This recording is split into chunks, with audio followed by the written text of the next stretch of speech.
Թեհրանի և Բաքվի միջև հարաբերությունները մտել են սուր ու վտանգավոր փուլ։ Իրանի կողմից Ադրբեջանի պետական հեռուստատեսությունը AzTV-ին թշնամական լրատվամիջոցների ցանկում ներառելուց հետո Բաքուն արտակարգ որոշումով անօրինականը ճանաչել իրանական Սահար հեռուստաալիքի և Մեհր լրատվական գործակալության գործունեությունը, մեղադրելով նրանց լրտեսության և պետական անվտանգությանը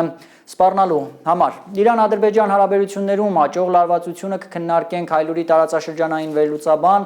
ադրբեջանագետ Արման Բադալյանի հետ։ Բարի երեկո, Արման։ Բարի երեկո, Ալբերտ։ Արման, կարելի է արձանագրել, որ Իրանն ու Ադրբեջանը սկսում են, այսպես ասած, տեղեկատվական պատերազմ, թե սա ընդամենը փոքրիկ, այսպես լրատվական վեճեր են։ Ալբերտ, սա արդեն վաղուց դուրս է եկել լրագրողական կամ տեղեկատվական վեճի սահմաններից։ Ըստ էության մենք գործ ունենք պետական մակարդակով իրականացվող տեղեկատվական պատերազմի հետ։ Տեսեք, թե ինչ տեղի ունեցավ։ Իրանը առաջինը դիմեց կտրուկ քայլերի ադրբեջանական պետական AzTV հեռուստաընկերությունը ներառելով հակապետական կամ թշնամական ռեսուրսների ցանկում։ Ինչու՞, որովհետև AzTV-ն անցել էր ամենօրյա հարձակողական ռեժիմի, բացահայտ թիրախավարելով Իրանի պետականությունը։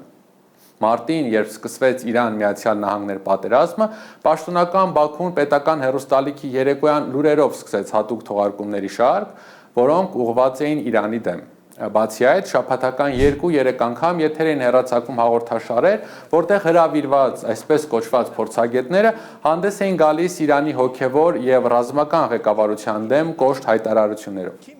Սա է պատճառը, որ Իրանը թշնամական լրատվամիջոց անվանեց AzTV-ին։ Բաքուն էլ իր հերթին որոշեց համարժեք, բայց ավելի կոշտ քայլ անել, փաստացի լրտեսության հոդվածով սպառնալ նրանց, ովքեր որևէ շփում կունենան իրանական լրատվամիջոցների հետ։ Սրա իրական նշանակությունն այն է, որ երկու երկրներն ստեղծեցին իրավական հենք, հակառակ կողմի լրագրողներին, փորձագետներին կամ նրանց հետ աշխատող քաղաքացիներին լրտեսության մեղադրանքով ձերբակալելու համար։ Արման, իսկ այսպիսի ուղիղ բախման իրական մոտիվացիան Թեհրանի և Բաքվի համար ո՞րն է։ Այս խորացող ճգնաժամն ունի 3 առանցքային պատճառ, որոնք կողմերի համար գոյաբանական նշանակություն ունեն։ Առաջինը Ադրբեջանից հնչող հարավային Ադրբեջանի թեման և Իրանի նկատմամբ տարածքային հավակնությունները։ AzTV եթերում գրեթե ամեն օր հնչում են կոչեր, ուղղված Իրանի հյուսիսային նահանգներին կամ ինչպես Ադրբեջանն է պնդում, հարավային Ադրբեջանին։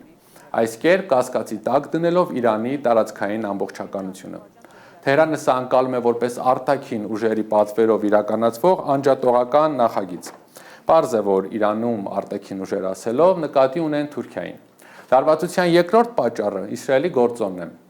Ադրբեջանն այսօր դարձել է տարածաշրջանում Իսրայելի գլխավոր հենակետը։ Թեհրանի համար կարմիր գիծ է իր սահմանների մոտ իսրայելական հետախուզական ու ռազմական ներկայությունը, ինչն Ադրբեջանն ակտիվորեն ապահովում է։ Եվ երրորդը Զանգեզուրի միջանցքն ու Հայաստանի սահմանները։ Իրանը բազմիցս հայտարարել է, որ թույլ չի տա տարածաշրջանում սահմանների ու աշխարհաքաղաքական իրադրության փոփոխություն։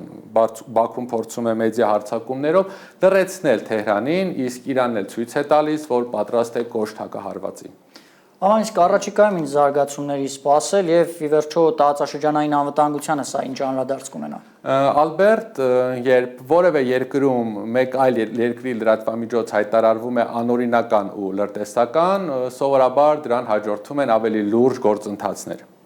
Պատմությունը ցույց է տալիս, որ նման լայնամասշտաբ մեդիա էմբարգոներին ու փոխադարձ սև ցուցակներին անմիջապես հաջորդում են դիվանագիտական և ռազմաքաղաքական հետևանքներ։ Չի բացառվում, որ կարող ենք տեսնել դեսպանատների աշխատակազմերի հետ կանչ ու դիվանագիտական ներկայացուցիչների աշխատանքի փաստացի սառեցում։ Հնարավոր է, որ Ադրբեջանում ձերբակալվեն բոլոր այն անձինք, ովքեր կասկածվում են Իրանի հետ կապերի համար։ Սա Բաքուն կներկայացնի որպես իրանական լրտեսական ցանցերի բացահայտում։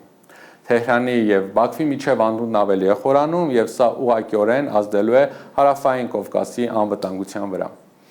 Շնորհակալություն, Արման, հարգելի հեռուստադիտողներ, Իրանի և Ադրբեջանի միջև սկսված տեղեկատվական պատերազմը քննարկում ենք Հայլուրի տարածաշրջանային վերլուծաբան ադրբեջանագետ Արման Բադալյանի հետ։